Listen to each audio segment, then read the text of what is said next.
We are going to look at the solubility temperature lab, and to start out here, our purpose is to determine if the solubility of different substances is affected by the temperature of the solution. All right, we have a couple background things. We have the molarity formula, moles of solute over liters of solution, and then you're asked to define solubility. Okay, you will see a definition on page 8 of your homework packet. Otherwise, you can come up with your own or look that up on your own. Let's see, the pre-lab question, calculate the molar mass of NaCl.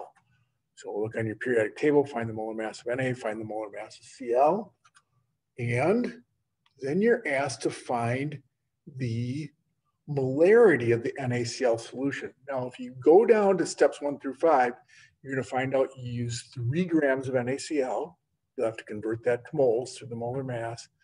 And then you're going to have to divide that by the liters. The total solution is going to be 5.0 milliliters, but you have to convert that to liters. So molarity will be moles over liters. You can do very much the same thing for KNO3, and you will use 3 grams again, divide by the molar mass to get to moles, and then it will also be 5 milliliters total solution right here. I'm going to talk through the procedure, then we'll do the procedure, and then we will look at some of the questions. So it says, using a graduated cylinder to measure 5 milliliters of water, transfer this 5 milliliters to one of your empty test tubes. Use a Sharpie to indicate the 5 milliliter mark. Okay, so I'm going to do that for both test tubes. I'm going to get 5 milliliters in each one. I think I'm going to go through the whole thing and then actually do this so you can see the picture a little bit better. Okay, next thing is it's going to be 3 grams of NaCl in one test tube, 3 grams of KNO3 in another test tube. And then I'm not going to add 5 milliliters of water, but enough water to get to the 5 milliliter mark for each one. Okay, now it's going to stir. So we're going to stir these for about a minute so that solute and solvent can come in contact with each other and mix. And then let's see. Number 6 says, now I'm going to put them in a hot bath. Okay, so now we're going to see how temperature affects that solubility. And then when I'm done with the hot bath, I'm going to put it in a cold bath and see what happens after I do that. Ultimately, I'm going to, let's see, I think that's it. After I do that, I've made all my observations, then it's just clean up and I'm done. And then we go to some of the analysis questions. So let's maybe go full screen and go to that and see that a little bit better. And first thing is, tilt this down so you can see this. And white paper out seems to be a little bit harder to see stuff there. And so we're going to move a balance over here. I have a couple of test tubes, and I'm going to measure 5 milliliters of water. I'm going to use a graduated cylinder, and probably with these graduated cylinder, with this squirt bottle, I probably don't need a dropper bottle. I could probably do that quite accurately. And it looks like I got 5 milliliters right there. So I measure out 5 milliliters, and then I'm going to dump that in here. And I might call that one test tube 1. So I'm going to label that. I'm going to put a mark right here where the 5 milliliters is. So I'll make sure not to erase that. And I'll call that test tube 1. And then I'm going to transfer to test tube 2. Okay, make sure it's all out of there. Put that mark on there. That's going to be the 5 milliliter. And that's going to be test tube 2 right here. So I have 2 test tubes with the 5 milliliter mark. Okay, now I can dump that out. I'm just going to throw that in the sink right here. And now I'm going to add my solute. Okay, and I think test tube 1, I'm adding NaCl. Test tube 2, KNO3. And so I could slide this up here. I'm bringing a balance here. And probably won't be able to see the numbers, but you can at least see the process that I'm doing. I have a balance. I'm going to put a cup on it, and then I'm going to zero it. And then I'm going to add my sodium chloride. So I'm going to add about 3 grams. And we're trying to get reasonably close, but this is more of a qualitative experiment. So if I'm between 2.9 and 3.1, I'm going to be fine.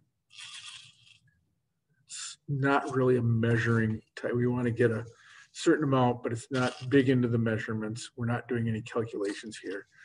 Okay, 2.96, and that's going to be good enough. And I'm going to put that into my test tube 1 right here.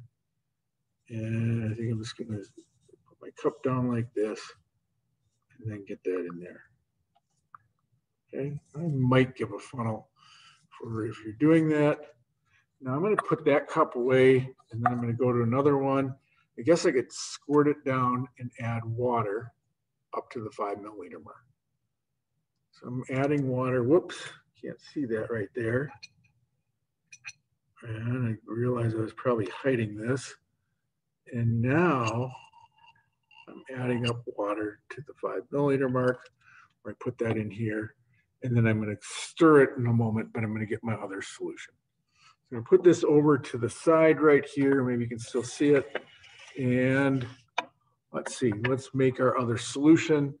And that is this one right here. And I'm going to get a new cup for weighing, which I have. I'll put this on here. I zero it again. Of course, it was about the same mass as the other one. And I'm going to put about 3 grams. These are like little BBs or little pellets. So like 3.38. That's a little more than I want to be off. Okay. Oh, I got rid of some there. And okay, looks like I have too many again. Let's try that again. Oh, 2.95. That looks good. And then what I'm going to do is I'm going to add it to this container. Oops, I got to go back down here. Putting it back in there. And then I'm going to add some distilled water up to the 5 milliliter mark. Right here. Okay, touch more. Okay, then what I'm going to do is take my stir stick, and each one I'm going to stir for about a minute. And you have a few people in there, so you can stir that around, stir,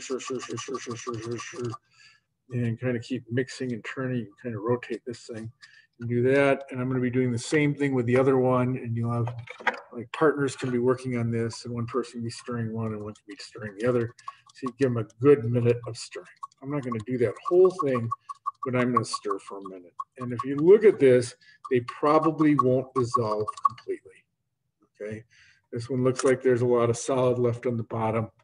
This one looks like there's quite a bit of solid left on the bottom. Okay, so I'm looking at that. Again, I should have stirred them a little more. We'll try to keep this moving. Now what I'm going to do is put them in a hot bath. Now it says for about 5 minutes. I probably won't do it as long. And I did label them 1 and 2, so I know which is which. And if we kind of move this film over here, I think we can see the hot bath. And here we go. So we got the hot bath, and I got this over on the table. And let's see, we have, okay, this is like instruction 6. We're going to put in there about 5 minutes. I'm not going to do it that long. This is almost at 90 degrees Celsius, 85 to 90, and boiling point is 100 degrees Celsius. So I'm going to have this in here, and I could either put it in like there. I got little clamps I could use, but I think this is fine. It's not too hot. Okay, and so I'm just going to leave that there a little bit more, and we'll see if we see a difference. Now, if I leave it for 5 minutes, I would definitely see a difference, but we're going to see. Maybe I'll do a little stirring right here. Now, ideally, if I stir, I can't remember which stir stick was which. I should probably rinse it off. Usually I would do that over the sink, but you can't really see that. I'm trying not to squirt it on my computer too much. Not such a good idea. And I don't know which one is which, but I'm going to just stir this around. Stir. What I want to do is get that solute and solvent in contact with each other so it can dissolve if you can get that solute and solvent in contact with each other. Okay, so the water in contact with the salt, so it's not all buried in there. Okay, so that's one of them. I'm stirring up. I'm going to do the same thing with the potassium nitrate. Okay, I rinse this off, and now I'm going to go put this in here. Chop this around a little bit and keep stirring that around. And let's see what's happening with that. Okay, still looks like there's stuff in there, but ooh, that one looks like it's going away. Let's look at the sodium chloride. definitely some in the bottom. It's kind of getting packed down. I'm going to stir that and try to mix it. There's a pretty good chunk in there. Let's look at this potassium nitrate. Okay, wow, that's almost gone right now. Fling this around really, really fast. I mix it, and it looks like the potassium nitrate is close to being done, and at least being dissolved right here. Okay, let's look at the sodium chloride. Try that again, and stir that around, mix that around. Still a pretty good chunk there. I'm thinking it might still be saturated at this temperature. The tank is full, and it looks like the sodium nitrate virtually has completely dissolved right here. Okay, so that's all gone right now. So it looks like the potassium, or the KNO3, the potassium nitrate, sorry, has dissolved. The sodium chloride is not. All right, and although maybe more of it has than before, but you can definitely see a difference between them. This is the NaCl, or sodium chloride, and this is the potassium nitrate, the one that's clear, and it's like just a little water droplet at the bottom. So now what happens when I cool them down, I'm going to find an ice bath. I thought I had one over here someplace. I know I put an ice bath together, or I think I did. Oh, here it is. It's kind of melted. It's just cool water. I'm going to put that here and then see what happens to things. So you can kind of look as I put this in. I don't know if you can see that there's kind of some rapid crystallization of the potassium nitrate. So this is the potassium nitrate starting to crystallize on the outside. Now I am dripping on my computer, which is probably not such a good idea. Okay, maybe some of the sodium chloride's coming back, but definitely the potassium nitrate's starting to recrystallize out a little bit. And yeah, you can start to see it kind of going on the sides of the glass and then coming through. It's kind of a gradual process, not like that one we did in class where you had the supersaturated solution that went really fast. More of a gradual, as it gradually cools, because it was real hot, it's touching that cold. It takes a while for the hot molecules to change temperature. They're coming together, and we're seeing that crystallization. It's probably going to go back to where we were at the beginning. Okay, I think that's enough for a visual of this lab. Besides cleanup, I'm going to go back to the screen share, just look at some of these questions. Assuming that my computer still works, I just put my thumb over the camera, so I don't think that's an issue there. And I don't think it's the computer. I think it's just the computer operator there. Let's go back to screen share and look at some of these questions, and then we will be done with this lab video. So scroll up here and take a look and see some of these questions. All right, gotta find this marker here. Here we go. So you get to these questions. What is the solvent? Well, we know we use water in both solutions.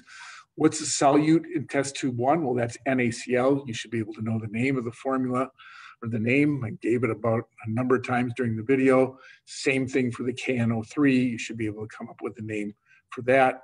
Do you see noticeable difference in the solubility of the two solutions at room temperature? Maybe, maybe not. They're pretty close. There's a pretty big chunk of both of them there. Okay, maybe even a little bit more solid in the potassium nitrate. It was hard to tell. But after we put it in the warm water, virtually all of the KNO3 did end up dissolving, whereas there was still a significant amount of NaCl left over.